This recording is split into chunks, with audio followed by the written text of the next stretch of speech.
اپنے پروردگار کی کتاب اور اپنی اطرت و اہل بیت۔ پھر آپ نے حضرت علی علیہ السلام کا ہاتھ پکڑ کر بلند کیا اور ارشاد فرمایا کہ دیکھو یہ علی ہیں، یہ قرآن کے ساتھ ہے اور قرآن ان کے ساتھ ہے، یہ دونوں کبھی جدا نہیں ہوں گے یہاں تک کہ حوض کوثر پر میرے پاس پہنچ جائیں۔ رسالت مآب صلی اللہ علیہ وآلہ وسلم کی اس وصیت پر جمہور مسلمین کے اکابر افراد کی ایک جماعت نے اقرار و اعتراف کیا، یہاں تک کہ ابن حجر نے اپنی کتاب میں حدیث ثقلین درج کر کے لکھا ہے کہ حدیث تمسک بکثرت طریقوں سے مروی ہے اور 20 سے زیادہ صحابیوں نے اس کی روایت بھی کی ہے۔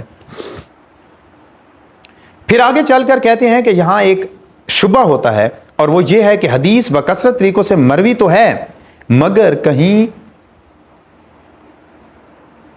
کہیں یہ ہے کہ حجت الوداع کے موقع پر عرفات میں فرمایا، کہیں یہ ہے کہ مدینہ میں جب آپ بستر بیماری پر تھے تب ارشاد فرمایا، اور جب حجرہ اصحاب سے بھرا ہوا تھا تب ارشاد فرمایا، کہیں یہ ہے کہ غدیر خم میں فرمایا، کہیں ہے کہ جب آپ طائف سے واپس ہوئے تو دوران خطبہ آپ نے اس حدیث کا ذکر فرمایا۔ تو کہتا ہے کہ حضرت نے کلام اللہ اور اہل بیت کی عظمت و جلالت کا لحاظ کرتے ہوئے اور لوگوں کو ان کی طرف زیادہ سے زیادہ توجہ دلانے کے لیے تمام مواقع پر اس حدیث کو ارشاد فرمایا ہوتا، چاند مواقع پر ارشاد نہ فرمایا ہوتا کہ اگر پہلے سے کسی کے کانوں میں یہ بات نہ پڑی ہو تو اب پڑ جائے، پہلے کسی نے نہ سنا ہو تو اب سن لے، لیکن یہ شبہ ٹھیک نہیں ہے۔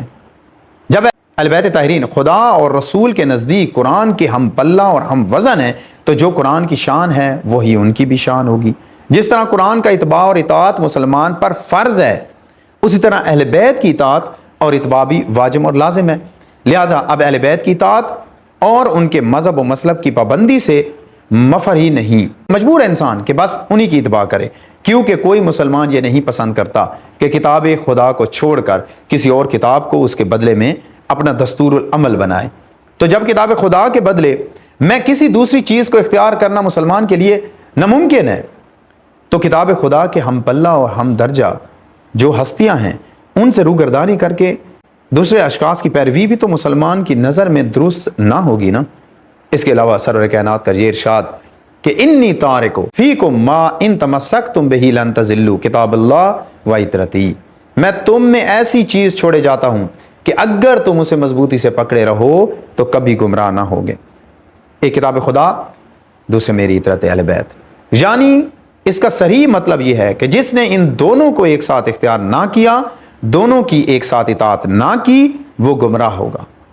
اس مطلب کی تائید اس حدیث سے ثقلین سے بھی واضح ہوتی ہے جس کی طبرانی نے روایت کی ہے، جس میں حضرت صلی اللہ علیہ وآلہ وسلم کے یہ الفاظ بھی ہیں کہ دیکھو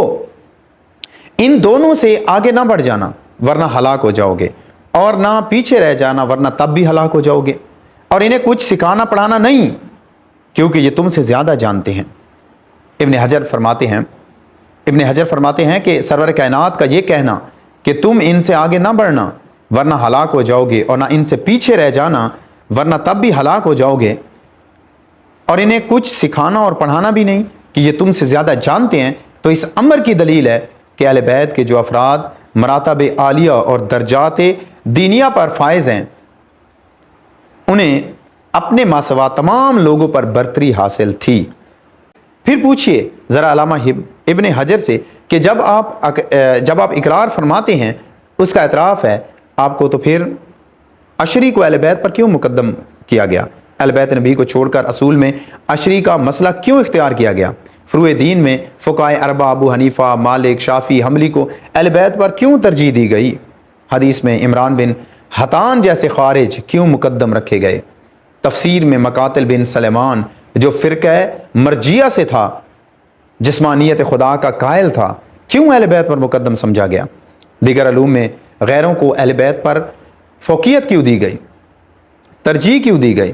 رسول کی جانشینی و نیابت میں برادر رسول ولی پیغمبر جس کے متعلق رسول فرما چکے تھے کہ ادائے قرض میری جانب سے علی ہی ادا کر سکتے ہیں، کیوں پیچھے کر دیے گئے؟ ان کو چھوڑ کر دوسرے کیوں خلیفہ بنا لیے گئے؟ کس درجہ سے قابل ترجیح سمجھے گئے؟ جن لوگوں نے دینی معاملات اور امور شریعت میں اہل بیت سے روگردانی کی اور ان کے مخالفین کے نقش قدم پر چلتے رہے، انہوں نے حدیث ثقلین اور اس جیسی دیگر حدیثوں پر جن میں اتباع اہل بیت کا حکم دیا گیا تھا کہاں اور کب عمل کیا؟ اور وہ یہ دعویٰ کیسے کر سکتے ہیں کہ ہم اہل بیت سے تمسک کرنے والے ہیں، یا ہم سفینہ اہل بیت پر موجود ہیں اور ان کے باب حتہ میں ہم لوگ بھی داخل ہیں؟ یاد رکھو میرے عزیزوں، اہل بیت کی مثال سفینہ نوح اور باب حتہ کی ہے، اور وہ اختلاف فی الدین سے بچانے والے ہیں۔ ایک اور بات جو ہر مسلمان کو اہل بیت کا پیرو بناتی ہے اور مجبور کرتی ہے کہ دینی معاملات میں ان ہی کی پیروی کی جائے، اور امام حاکم نے مستدرک جلد 3 پر بسلسلہ اسناد جناب ابو ذر سے روایت کیا ہے کہ حضور نے فرمایا کہ آگاہ ہو جاؤ اے لوگو، تم میں میرے اہل بیت کی مثال بالکل ایسی ہے جیسے نوح کا سفینہ، کہ جو شخص اس پر سوار ہو گیا اس نے نجات پائی، اور جس نے گریز کیا وہ ہلاک ہو گیا۔ حضور نے ارشاد فرمایا کہ تمہارے درمیان میرے اہل بیت کی مثال بالکل ایسی ہے جیسے بنی اسرائیل کے لیے باب حتہ، کہ جو شخص اس میں داخل ہوا وہ بخش دیا گیا۔ طبرانی نے اوسط میں ابو سعید سے اس حدیث کی روایت کی ہے، اور علامہ نبہانی کی کتاب 40 میں بھی یہ موجود ہے۔ نیز حضرت صلی اللہ علیہ وسلم کا یہ قول کہ